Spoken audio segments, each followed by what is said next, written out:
Bruce Arnold. I want to talk to you a little bit today about music theory. What I really want to do with this video is really get down to some real basic stuff that, many students when they're starting, they love guitar and they love music and they really just want to learn how to play. But when they start dealing with music theory, it just doesn't make sense to them. So let's just talk about some real simple concepts here so that you understand the real basics of music theory, and that's going to help you as you move on and study music or start studying music theory more seriously. First of all, in Western music, there's 12 notes that we use, and we put those all together and we call them the chromatic scale, okay? If we were going to do that on the guitar, let's say we started on this C, and that's this first fret of the B string, okay? And if you can play along with your guitar on this, it is going to help you to kind of visualize this. So if we go all the way up to here, which is another C, that's 12 notes. Now the first thing people don't understand is, why is this note C and that note C? Well, what's happening here is this note up here is an octave above this note. What's an octave mean? What's happening here is this note is vibrating at a certain frequency. So it's vibrating the air, and that's why we hear it as the pitch C, okay?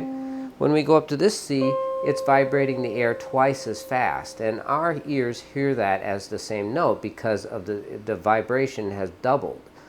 Okay, so that's what an octave is. It's a doubling of the frequency. Now back to our 12 notes. We have, I'm just going to go through them slowly. We got C, C sharp, D, D sharp, E, F, F sharp, G, G sharp, A sharp, B, and then we're back to C. Okay? Now, some other things. I said C and then I said C sharp. Well, some of you might say, well, I heard somebody talk about flats. Yes, this is C sharp is D flat. They call that an enharmonic spelling. Okay? Don't worry about that word so much right now, but just remember that a C sharp and a D flat on a guitar or on a piano are the same notes, or on any instrument that has a fixed pitch like this, like a guitar or a piano. You have D, D sharp, that could also be E flat, E, and then it goes to F. Now some people say, well, why isn't there an E sharp? And really it goes back to the history of music and how music over a long period of time developed.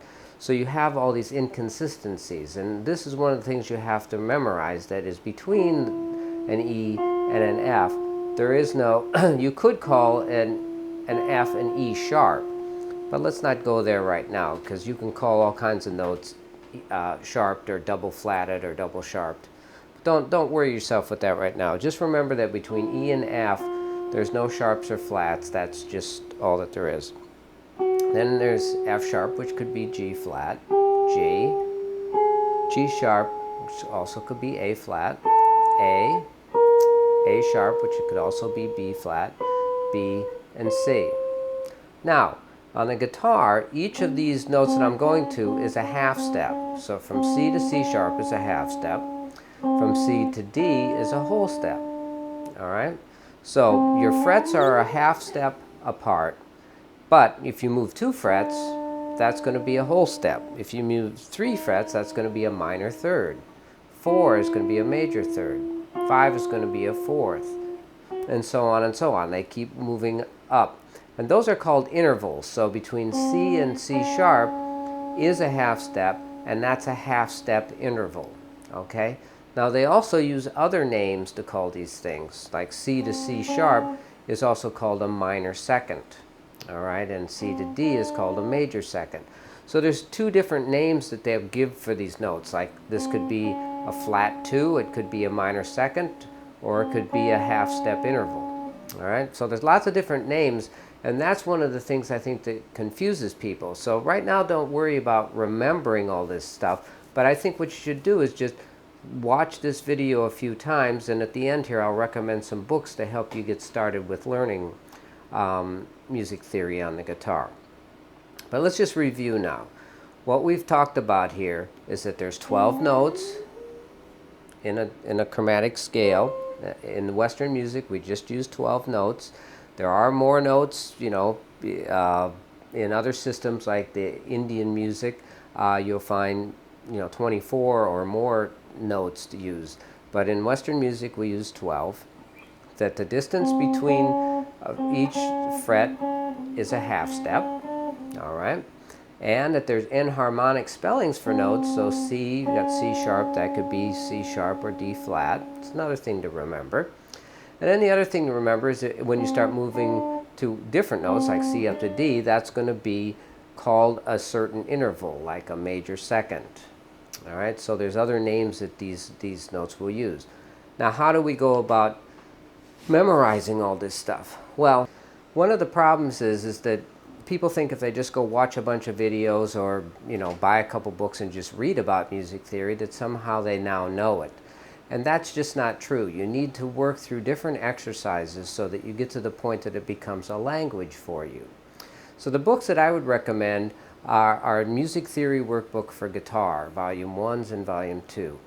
Now what you have there is a book that is going to allow you to work on learning music theory, and it's going to start you right from the total beginning, but also get you so that you're applying it directly to your instrument. And that's very important because remember, you want this to become a language that you just know not only in your mind but directly onto your instrument. Okay? So Volume 1 of Music Theory Workbook for Guitar will give you exercises in learning all your chords and how they're spelled and the notes in them. And then there's Music Theory Workbook Volume 2, which will give you all the scales that you need to know and teach you how to play them all on the guitar in every place. So by working through books like that, it's going to really help you to change this music theory to being something that's kind of out there that you don't really know what it is, and it takes you a minute to figure out what the notes are. You want this to be instant access, so it becomes a language to you. So check out Music Theory Workbook Volume 1 and Volume 2. Follow the links on the website, and that will really get you started on the right direction in learning music. Hey, if you found this information helpful, please subscribe to my YouTube channel, and you'll be notified every time I put out another free video. Just click the subscribe button above this video. It's right up there. Thanks a lot.